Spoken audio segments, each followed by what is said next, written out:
Depression کا علاج ہے، بڑا پیارا وظیفہ ہے۔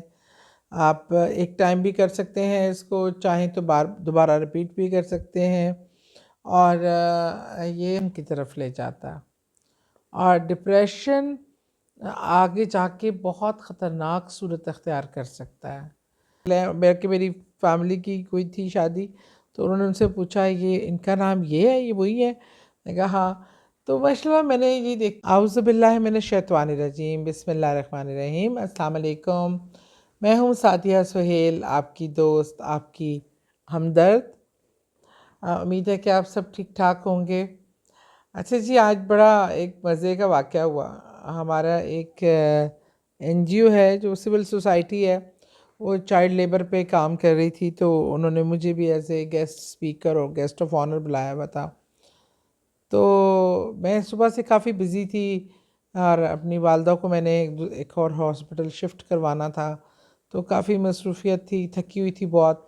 میں جیسے ہی وہاں آئی تو میں نے کہا پہلے میں ذرا فریش ہو جاؤں۔ میں واش روم گئی، وہاں ایک خاتون لڑکی کھڑی تھی، لڑکی کم عمر، مطلب ینگ لڑکی تھی، تو وہ اسلام تو ہوئی، مجھے کہتی ہیں آپ سعدیہ سہیل ہیں نا؟ میں نے کہا جی۔ وہ میں نے کہا ظاہر بات ہے وہ بھی کسی این جی او سیکٹر کی تھی، تو میں نے کہا ایسے ایم پی اے جانتی ہوں گی۔ تو پھر انہوں نے بتایا کہ نہیں، میں آپ کو کبھی نہیں دیکھا، میں پہلی بار لائیو دیکھ رہی ہوں، میں نے آپ کا وظائف فالو کرتی ہوں۔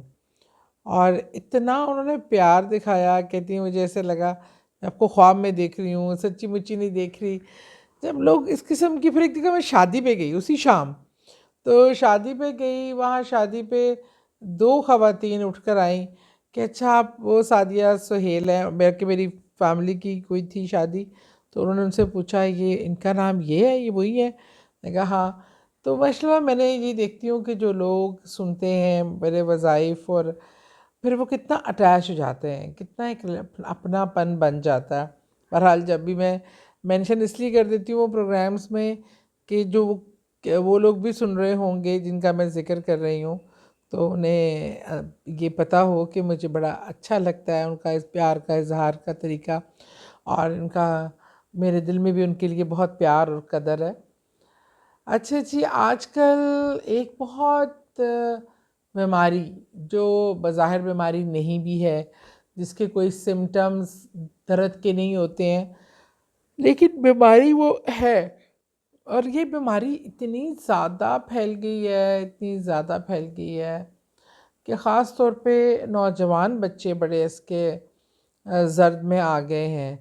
معاشرے کی بے انصافیاں، سہولتیں سب کے لیے ایک جیسی نہ ہونا، محرومیاں، اور کوئی بھی کمی بیشیاں، وہ انسان کو نا آہستہ آہستہ دھکیل کے ڈپریشن کی طرف لے جاتا ہے۔ اور ڈپریشن آگے جا کے بہت خطرناک صورت اختیار کر سکتا ہے۔ ڈپریشن ایسی چیز ہے جسے اگنور نہیں کیا جا سکتا۔ ہمارے یہاں ہم لوگ کہتے ہیں نا، عام سا فکر ہے میں آج کل بہت ڈپریشن میں ہوں، یا یہ لوگ مذاق بھی اڑاتے ہیں، لیکن ڈپریشن از اے ڈیزیز۔ اس کو ایڈریس نہ کریں تو یہ آگے جا کے بہت زیادہ ذہنی مسائل کریٹ کر سکتی ہے۔ جب آپ ذہنی طور پہ ڈپریشن میں چلے جائیں تو اس کے بعد وہ آ کے آپ کے جسمانی کمزوریاں، جسمانی مشکلات کا بھی باعث بن سکتی ہیں۔ تو ایک تو ڈپریشن بیماری ہے، اس کو ہمیں ماننا چاہیے، اور اگر اللہ نہ کرے کسی کو ہے تو اس کا علاج کرنا چاہیے۔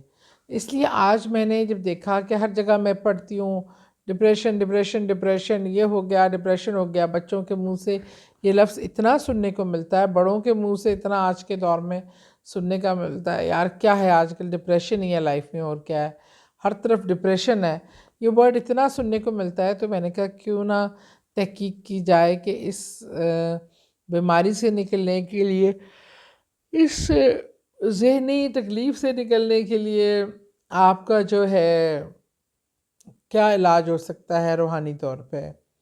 تو بہت ہی خوبصورت تحفہ لے کے آئی ہوں، ڈپریشن کا علاج ہے، بڑا پیارا وظیفہ ہے۔ آپ ایک ٹائم بھی کر سکتے ہیں اس کو، چاہیں تو دوبارہ رپیٹ بھی کر سکتے ہیں۔ اور یہ ہماری سورہ توبہ، سورہ توبہ کی 129ویں آیت 129، جو آیت نمبر 129 مطلب 129 آپ نے پڑھنی ہے. آپ نے 111 بار یہ آیت پڑھنی ہے باوضو ہو کے، اور اول و آخر درود پاک پڑھ کر. آپ نے پھر اس کے بعد اللہ سے دعا کرنی ہے. سورہ توبہ کی 129ویں آیت آپ نے 111 بار پڑھنی ہے اول و آخر درود پاک باوضو ہو کے، اور اپنی اس ڈپریشن اور اس ذہنی الجھن سے نکلنے کی دعا کرنی ہے. انشاءاللہ تعالی آپ کو شفائے کاملہ ہوگی. خوش رہیے.